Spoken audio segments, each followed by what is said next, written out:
Cancer Healer Center, a new beginning. Jaykumar गोरेंवर आरोप करणाऱ्या महिलेला सातारा पोलिसांकडून अटक. प्रकरण मिटवण्यासाठी 3 कोटींची मागणी केल्याचा ठपका. 1 कोटींची खंडणी स्वीकारताना महिलेला अटक. सातारा पोलिसांची माहिती. महिलेला देण्यासाठी 1 कोटी जयकुमार गोरेंकडे आले कुठून? एवढी मोठी रक्कम देण्याइतकं त्या महिलेकडे काय? रोहित पवारांचा सवाल. तर सभागृहात खोटी माहिती सादर केल्याप्रकरणी गोरें विरोधात हक्कभंग आणणार. दिशा सालियानचे आईवडील दबावाखाली. मी महापौर असताना सालियान कुटुंबीय भेटायला आले. दिशाने आत्महत्या केली असून आमची बदनामी थांबवा असं त्यांचं म्हणणं होतं. सालियान कुटुंबियांच्या याचिकेनंतर किशोरी पेडणेकरांचा दावा. चित्रा वाघांनी केलेला कालचा थैथयाट सभागृहाची गरिमा बिघडवणारा होता. सुषमा अंधारेंची खोचक टीका.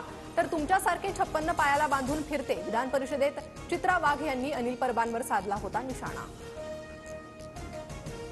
सुषमा अंधारेंचा काहीही संबंध नसताना त्यांनी यात उडी मारली. आम्हाला हलक्यात घेऊ नका. दगड मारला तर समोरून दगडच येणार. चित्रा वाघांचा पलटवार. धनंजय मुंडेंनी दाखल केलेल्या याचिकेवर आज सुनावणी. करुणा मुंडे प्रकरणातील कोर्टाच्या आदेशांना धनंजय मुंडेंचं आव्हान. करुणा मुंडेंना 2 लाखांची पोटगी देण्याचे वांद्रे कोर्टाचे आदेश. शिवरायांबद्दल बरळणाऱ्या प्रशांत कोरटकरच्या अटकपूर्व जामिनावरील सुनावणी सोमवारपर्यंत तहकूब. कोरटकरच्या याचिकेची प्रत अद्याप मिळालेली नाही. सरकारी वकिलांची माहिती. कोल्हापूर पोलिसांकडून विदर्भात फरार कोरटकरचा शोध सुरू. परभणीमधील सोमनाथ सूर्यवंशींचा मृत्यू मारहाणीतच. न्यायदंडाधिकाऱ्यांच्या अहवालात पोलिसांवर ठपका. गोपनीय अहवाल राज्य मानवाधिकार आयोगासमोर सादर. सर्व पोलिसांना नोटीस बजावून उत्तर देण्याचे आदेश. पोलीस भाजपच्या इशाऱ्यावर काम करतात. पोलिसांकडून खून करवून घेणं सुरू. टेरर हाच भाजपचा मंत्र. संजय राऊतांचा गंभीर आरोप. सखोल चौकशी करून दोषींवर कारवाई करण्याची सरकारची भूमिका. सोमनाथ सूर्यवंशी मृत्यू प्रकरणातील अहवालावर भाजपा आमदार परिणय फुके यांची प्रतिक्रिया. सर्वजण अलर्टवर रहा. गडबड करू नका. वादात अडकलात तर मंत्रिपद गमावून बसाल. अजित पवारांचा राष्ट्रवादीच्या मंत्र्यांना सूचक इशारा.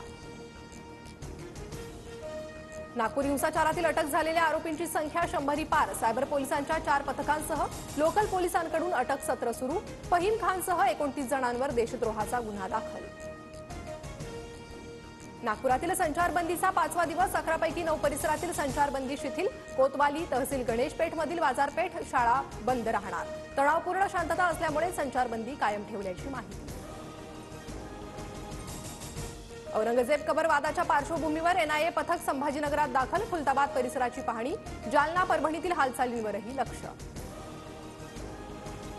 पत्र लिहिण्याची नाटकं कशाला करता? फडणवीसांनी कारसेवेसारखं थेट कुदळ फावडे घेऊन औरंगजेबाची कबर तोडायला गेलं पाहिजे. संजय राऊतांनी डिवचलं.